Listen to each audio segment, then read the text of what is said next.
बिस्मिल्लाहिर्रहमानिर्रहीम, अस्सलाम वालेकुम। ये जी आज की सबसे बड़ी और सबसे शॉकिंग खबर तो B4U के CEO जनाब सैफुर रहमान साहब की गिरफ्तारी थी।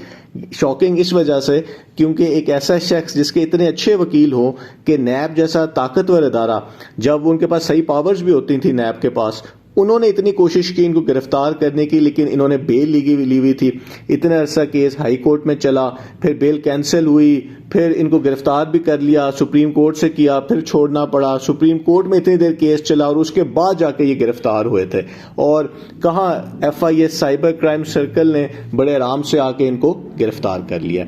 अब यहाँ पे जो स्टोरी है वो ये है कि आगे होगा क्या, और कुछ इंफॉर्मेशन भी आ रही है कि जी किसने इनके ऊपर मुकदमा कराया।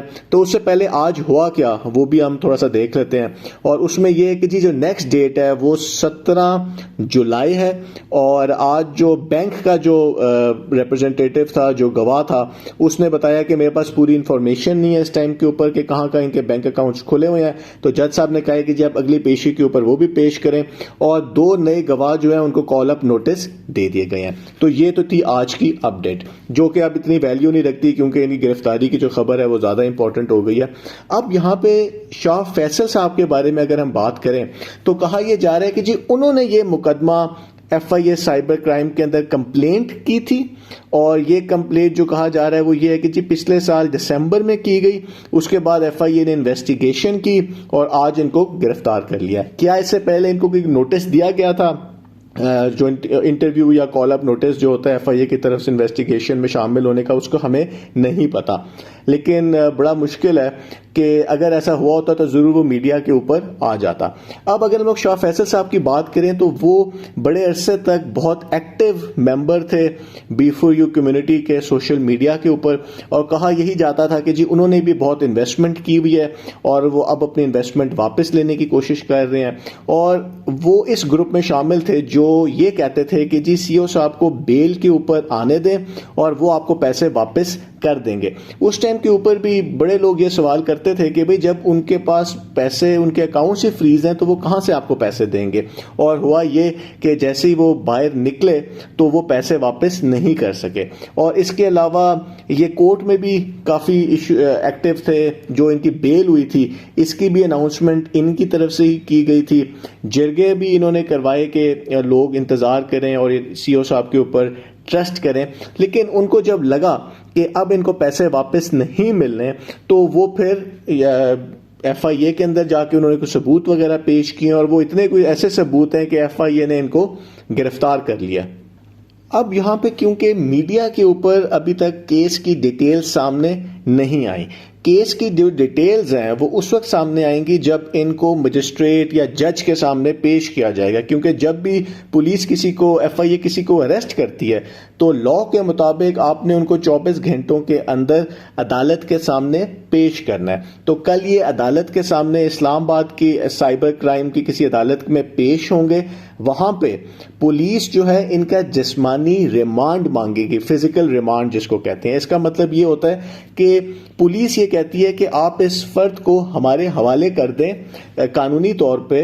अभी तो हमने सिर्फ इनको अरेस्ट किया है 24 घंटों के लिए, और उसके बाद हम इनसे इन्वेस्टिगेशन करना चाहते हैं इस बेसिस के ऊपर, और फिर हमें वो जज साहब को वो बताएंगे कि क्यों इन्होंने इनको गिरफ्तार किया है, किसकी कंप्लेंट थी, कौन सा ये मुकदमा नंबर है, इनके ऊपर क्लॉजेस क्या लगे हैं। लेकिन वो जो भी क्लॉजेस इनके ऊपर लगे हैं वो ऑनलाइन कोई काम करने की, क्योंकि जो पिछला केस था उसके अंदर तो फिजिकल पैसे एक कंपनियां बनाई गई थी, सिक्योरिटी एक्सचेंज कमीशन में रजिस्टर कराई गई थी, और उसके बाद वो केस तो SCCP ने फिर नैब को भेज दिया था। वो इतना ऑनलाइन नहीं केस था जितना ये वाला है, जिसके ऊपर एक्शन ही FIA ने लिया है, और वो भी साइबर क्राइम ने। तो अगर तो जज साहब को लगा कि जी इस केस में जान है, तो फिर वो उनको फिजिकल रिमांड के ऊपर भेज देंगे। फिर होगा कि जी इतने दिन के बाद आप दोबारा इनको अदालत में पेश करें। या अगर जज साहब को लगा कि इस केस में जान ही नहीं है तो वो केस खत्म भी कर सकते हैं और CEO साहब की उसी टाइम पे रिहाई हो जाएगी।